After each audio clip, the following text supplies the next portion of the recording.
20e épisode, et comme pour l'épisode 10, on va regarder, je vais regarder l'épisode et vous aurez mes réactions en direct. Et en accéléré, sinon la vidéo fait 40 minutes.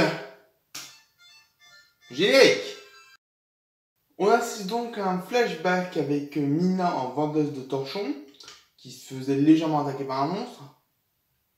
Et la reine Solaria qui la défend avec bébé Eclipsa sur elle. Mais le monde dit clairement que le village est sur son nid. On commence à comprendre l'injustice. Fin du flashback.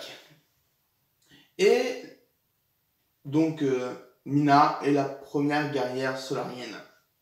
Parce que Solaria a cru en elle. J'ai l'impression que les noms veulent dire quelque chose parce que Solaria, solaire, Eclipsa, éclipse, moon, lune. Est-ce que justement Eclipsa a éclipsé sa mère pour laisser la place à Moon? Je sais pas. Je veux voir un peu de bons trucs dans la série, mais bon. Et j'adore la mise en scène qui fait chanter le oiseau pour arriver là au présent. J'ai la tête de déterré de Monstre Mina. Explication de Moon. Donc Moon propose un petit deal. Eclipsa rend la baguette, elle rend la couronne, qui doit être dans la baguette apparemment. Et Moon soignera Globgor, Eclipsa, Météora, et ils pourront vivre dans la dimension de leur choix. Excepté Muni, évidemment. Et donc Eclipsa rend la baguette à Moon. Bah c'était un bon épisode, hein. Ça va pas finir comme ça, c'est trop simple. Au commissariat de la magie, qu'es-tu inutile? Romulus qui se réjouit, mais... Et apparemment tout le monde était dans le coup pour son emprisonnement, mais... Essayez d'apprendre, bon sang, c'est... Omnitroxus le dit que c'est chiant, avec les réunions hebdomadaires, les pré-réunions, les après-réunions... Bon, et Capou ouvre un portail pour aller rejoindre Marco, sûrement, je sais pas quoi, mais... C'est pénible, là. Bon, on voit que Mina veut pas du tout se rendre, hein, et elle va continuer d'attaquer, elle veut toujours tuer tout le monde, mais t'as Moon qui est « Non! Je vais reprendre le pouvoir que je vous ai pris! Nana, magique, formule, et hop, toute à moi! » Ça marche pas. C'est quoi l'idée, hein? Ils ont juste demandé, ils ont juste dit à Solaria qu'il leur prêtait allégeance. Oh, c'est pas bon. Tout ça à la fois con et ingénieux. Il y a River qui se cache en forme d'ours pour pas que Mina la voie. Et en fait, il a abaissé un levier pour cacher Globgor. D'accord. J'arrête cette scène, je fais un cut et on reprend. Ah, j'ai bien fait de terminer. Le segment, ça se termine ici. Et donc, Ekapu dit qu'elle les a sauvés, mais bon, vu la couleur du portail, c'est oui. Parce qu'en fait, Mina les attaquait en tant que traite, mais ils sont passés par un portail doré, celui d'Ekapu. On se doutait que c'était elle. On arrive pour la fin du prochain segment. Et c'est parti pour le dernier segment.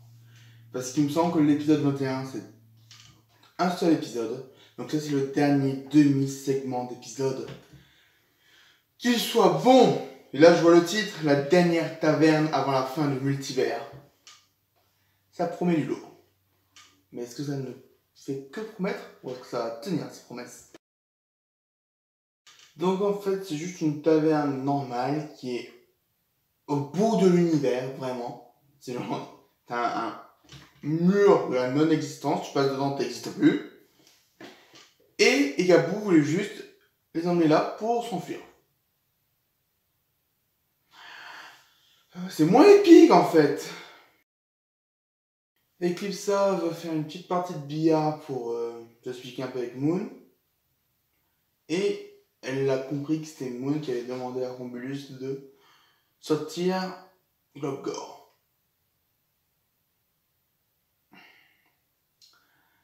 Donc, si j'ai bien compris, Romulus est encore plus con qu'on pensait. Mina a rassemblé tous les monstres de Muni et va les faire sauter d'une falaise. Et j'adore le fait qu'il y ait Rasticor et la famille Crapotoro devant. Ça aurait pu être n'importe qui, mais c'est deux personnes qu'on connaît. C'est incroyable quand même. Juste là, je vois les monstres. Je ne sais pas du tout pourquoi, mais j'ai la très mauvaise impression qu'on va avoir du Ludo. Il y a un petit développement de Jana avec le mec bizarre qui fait « T'inquiète pas, être bizarre c'est cool ». Parce que le mec bizarre voulait être cool. Et sauf que là, la marque a trop emporté sur lui, parce que comme on a dit, la marque s'étend. Et il explose! Autrement dit, Glotgore qui est encore assez grand peut encore tenir un peu, mais tête de licorne qui est toute petite, ah, peut-être une bonne nouvelle? Star ne veut plus de magie. Est-ce que j'avais pas dit qu'il y aurait un truc avec la destruction de la magie? On le sent s'approcher. Mais son raisonnement est assez sympa, même si c'est avec la magie qu'elle a rencontré Marco, c'est vrai, mais c'est sympa. Et là, t'as Glossary qui arrive. Ah, il manquait que toi, mon grand. Et elle doit parler, du coup, elle lui ouvre l'œil et elle passe dedans, c'est dégueulasse. Donc, Eclipsa propose 3 trucs à Moon. Soit il reste ici, mauvaise option pour moi. Soit Moon rend la baguette à Eclipsa et elle va te défoncer avec le sort sans nom. Soit, sort sans nom qui est toujours en liberté, bizarrement, on s'en fout. Ou, dernière option, ils vont à 3 combattre. Puis ils voient Star dans l'œil de Glossary qui tombe dans la dimension magique de Glossary. Et là, elle veut détruire la magie en prononçant le sort qu'elle a prononcé en fin de saison 1 dans la dimension magique. Star est amenée dans sa dimension de grand-mère et à part Moon et Eclipsa, elles sont toutes devant elle avec un air de zombie. Bizarre. La tapisserie de Star qu'on avait vue dans la saison 2, il me semble, est finie. Et apparemment, on montre le futur. Et les grand-mères ont disparu. Faut plus chercher à savoir. On se rend compte que s'il a fait la magie, il n'y aura plus Marco, qui sera renvoyé sur Terre. Bon, il n'y aura plus Glossary, donc c'est un mal pour un bien. Elle essaie de le rajouter, mais bon, je pense qu'il va y avoir un problème. À voir. Je dois détruire la magie. Je pense que Tofi a raison. Elle regarde le portrait de sa mère, et là, surprise! Qu'est-ce que tu fais là, Tofi? C'est n'importe quoi. Elle veut détruire la magie. Et c'est fini.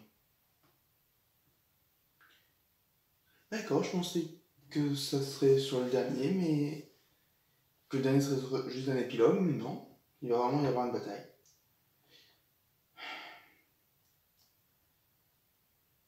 Les concepts sont débiles dans cet épisode. Mais ça veut nous amener quelque part. On va voir vraiment où ça nous mène et on revient après. Je vous laisse l'avis de Conseil des 4. Merci à tous d'avoir suivi et à très bientôt. Eh ben punaise, je comprends pourquoi cette fin a déçu. Bon, je veux dire, moi je pensais que Moon était la grande méchante, mais non, c'est juste une conne, faut dire ce qui est. Je crois même pas pourquoi elle a fait tout ça. Elle aurait juste pu... Enfin, elle aurait juste pu, je sais pas quoi, mais son but, c'est pas très clair, parce que je regarde en anglais, j'ai l'impression que son putain de but, c'est juste de récupérer son trône. Franchement, tu risques la vie de tout le monde pour ça. Ouais, oui, c'est peut-être un autre but, mais je sais pas quoi, à part chasser les monstres, voilà, parce que c'est une putain de raciste, c'est tout. Ah, franchement, ça m'énerve. C'est bien dommage, parce que je pense que ça aurait été plus... C'est parce que je veux pas détruire la relation familiale, parce que je pense que ça aurait été beaucoup plus fort qu'on en fasse vraiment une méchante. Parce qu'elle a tout le caractère méchante. Avec ce qu'elle a fait, c'est une raciste qui a pensé d'abord au pouvoir avant du bien de sa famille, contrairement à ce qu'elle dit. Donc voilà. Mais non, il faut quoi. C'est pareil qu'on l'a montré gentil depuis le début de la série, et on n'a pas les couilles d'en faire la méchante finale. Et ça me frustre vraiment. Voilà. Bon, par contre, d'un autre côté, je suis content qu'on ne fasse pas des capouines méchantes, parce que c'est un personnage que j'aimais assez bien. techniquement, je crois qu'elle est quand même du côté du fait qu'elle veut éliminer les monstres. Mais au moins, elle essaye de protéger Star et les autres, y compris Meteora. Donc, ok, elle est pas si méchante. Cela dit, cet épisode était quand même assez fort en tension, malgré tout. Ça, on peut pas le nier. Et puis bon, la toute fin, genre quand Star doit décider si oui ou non elle doit détruire la magie. Bon, on pourrait dire que c'est pour une stupide chose, que l'affaire est trop grande pour qu'elle ne fasse rien. Et bon, juste parce qu'elle doit se séparer de Marco. Mais j'aimerais quand même dire, pour sa défense, c'est une fille qui a traversé plein de choses, hein, beaucoup de choses depuis le début de la série. Et récemment, elle a dû perdre sa mère, qu'elle a finalement retrouvée pour qu'elle aille ailleurs. Elle a eu des problèmes de confiance avec l'équipe ça. Puis sa mère l'a trahi. Enfin, il y a plein de choses. Je comprends qu'elle puisse hésiter malgré tout, hein. Ce n'est qu'une enfant après tout. Et honnêtement, je sais pas ce que j'aurais fait à sa place. Donc, je vais pas trop lui en tenir rigueur. Et à mon avis, vu le du dernier épisode en français, ça va être sur le choix. Oui, est-ce qu'elle va détruire la magie au risque de ne pas être avec Marco ou pas? Sinon, oui, on a un petit peu, un truc qui m'a fait plaisir, vouloir revoir toutes les reines de Mew. C'était sympa, ça. Sinon, ouais, le côté on va dans un pub avant la fin du monde, ouais, c'était un peu.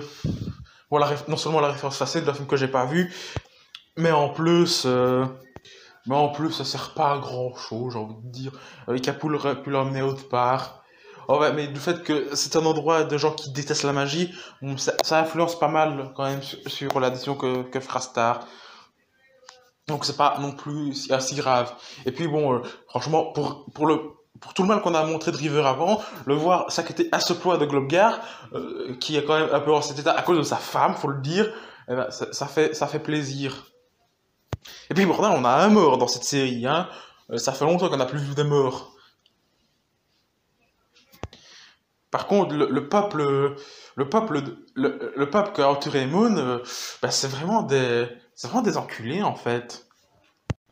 Je veux dire, qu'est-ce qu'ils ont contre les monstres? Bon, ils sont pas contre les Newma qui habitaient du côté de, puisqu'il y avait des Newma, puisqu'on en voit qui habitaient du côté des monstres, mais voilà. Et puis c'est même presque tout le peuple de Munich, j'ai envie de dire là.